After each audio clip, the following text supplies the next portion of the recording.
Let's all go to the lobby. Let's all go to the lobby. Let's all go to the lobby and have ourselves a drink.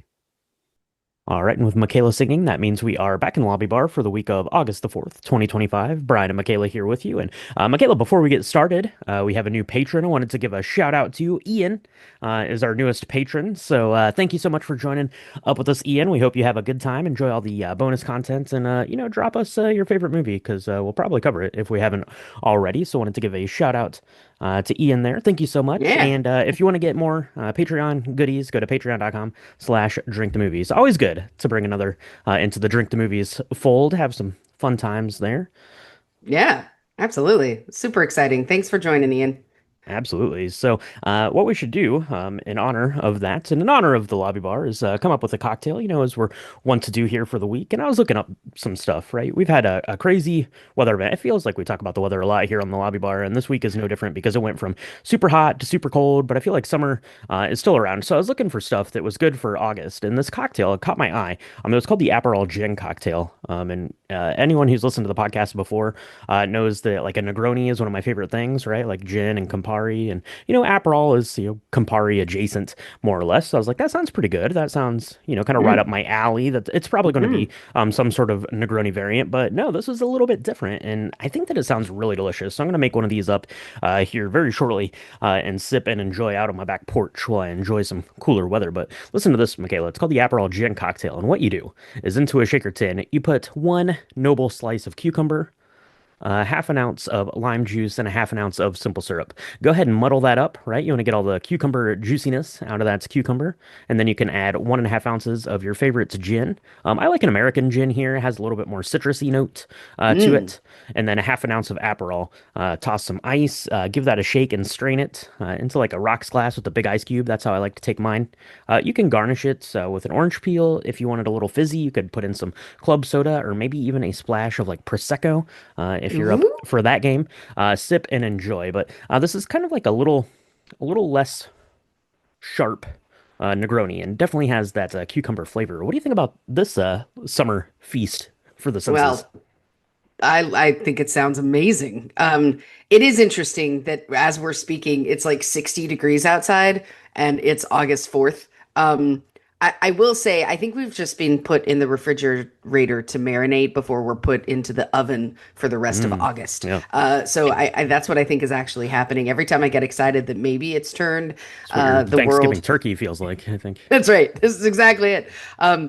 But no, this sounds amazing because it's got all the things that you love. It's like a Brian cocktail for sure because it's got that sharpness of the Aperol. It's got gin. Now, I agree with you. I think if you were to pick something that was like super floral, that it might overcome or compete with the notes of like the citrus that you already got with the lime juice Hmm. and the noble cucumber, as you say. So like a Hendrix might go really well with this because it's already made like with a hint of cucumber in it. But then it might be so cucumbery that it might kind of overpower everything else. I don't know. But definitely something that is going to be less floral. And I can't believe I'm saying that because your girl here loves a floral gin. But I think gosh, maybe even Four Pillars does that yuzu gin. That's like Hmm. super citrusy. That would be really nice with this. Um, yeah, yeah.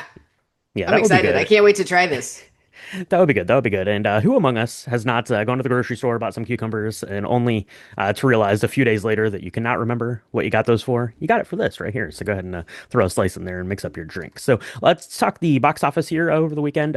Pretty substantial dip, but not too bad. We had a couple of new things that have come out and did pretty well. We'll talk about those here in a second. So Fantastic Four First Steps, of course, leads the way with $40 million over the weekend. Pretty substantial tail off for that. So we'll see if it has legs going forward here over the next couple of weeks and how that continues to perform. But we had a couple of new releases here. The Bad Guys Part 2, respectable $22.2 million, and The Naked Gun, a monumental $17 million, I think, for that film. I think that I was not expecting it to do that well, but reviews on it seem really, really high. So I'm definitely going to try to get out and see that this week.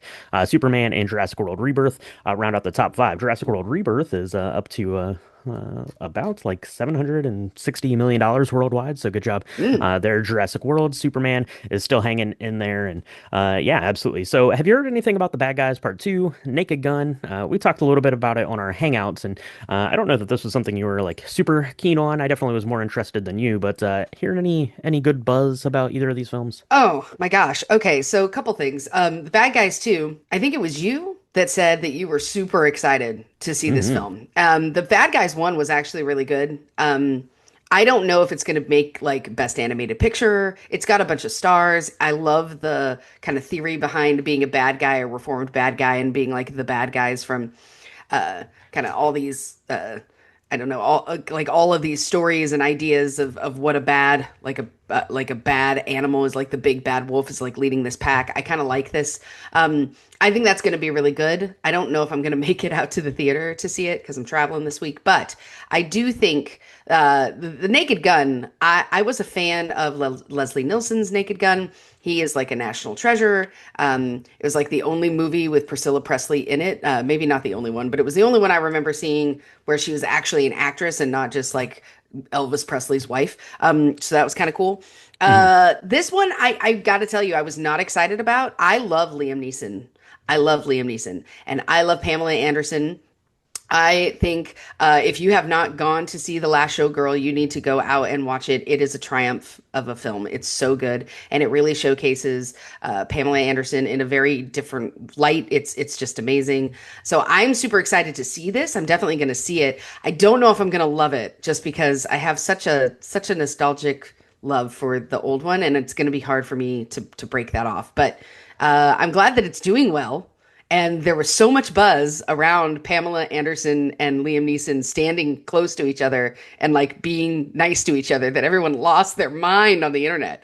So, we'll see. We'll see what happens. We'll see what happens. Yeah, because we've got a bunch of stuff coming out this week, both at the theater and at home. So we've got a couple of movies here. We've got Weapons, which is a film that looks pretty interesting. I have to say, I think we're both pretty interested in going out to see this if we can. It stars Julia Garner. It's kind of like this mysterious psychological thriller looking Yeah. kind of thing. It looks really, really good. And we also have Freakier Fridays coming out to theaters this week, which we'll be talking about on the podcast here in the next couple of weeks, I believe.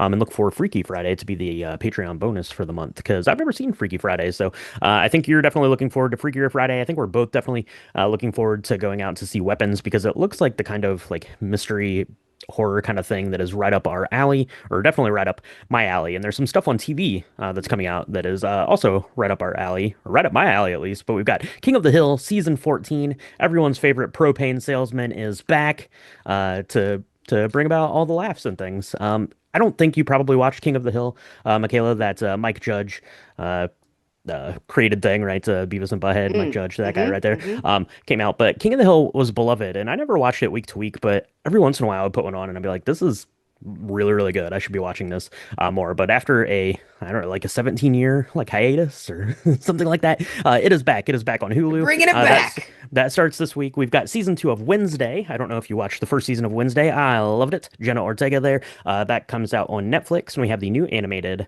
series Eyes of Wakanda coming to Disney Plus, which is Ooh. fitting because last week we talked about Fantastic Four.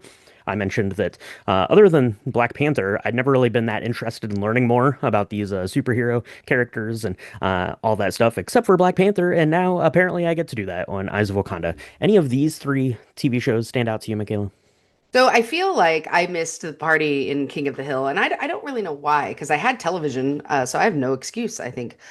Look, I've seen a lot of scenes, like clips from King of the Hill, and it's hilarious, and it's really smartly funny, which I really enjoy. So I might have to go and I give it a perusal, or maybe just dive right on in. I don't know. 14 seasons is a lot to catch up on, but I'm excited about that. I love Wednesday. Wednesday's great. If you've not seen the original the first season, go do that because it's real fun. And then Eyes of Wakanda, I had no idea was happening. I thought that was happening this fall. So I'm super excited that I don't have to wait because I think that that's going to be really fun. Yeah, absolutely. Actually, I think you don't have to wait at all because I think it started on August 1st, so it's already out. So go check that out and All right. let us know at home if you're going to be catching any of those TV shows or if you're making it your way out to see Weapons or looking forward to Freakier Friday. Last week we talked about Fantastic Four First Steps, and this week we're going to be talking about Dazed and Confused. All right, all right, all right. We have a pretty fun cocktail coming everyone's way for that, so looking forward to chatting about that. So tune in on Thursday for our regular episode, and we'll be here with that. But for now, Michaela, I think I'm going to go mix up this drink. It just sounds too good to Yeah, let let's do it. to let alone for right now. So let's do this. Let's go ahead. We'll mix up one of those cocktails, and we'll be back to chat with everyone next week in the lobby bar.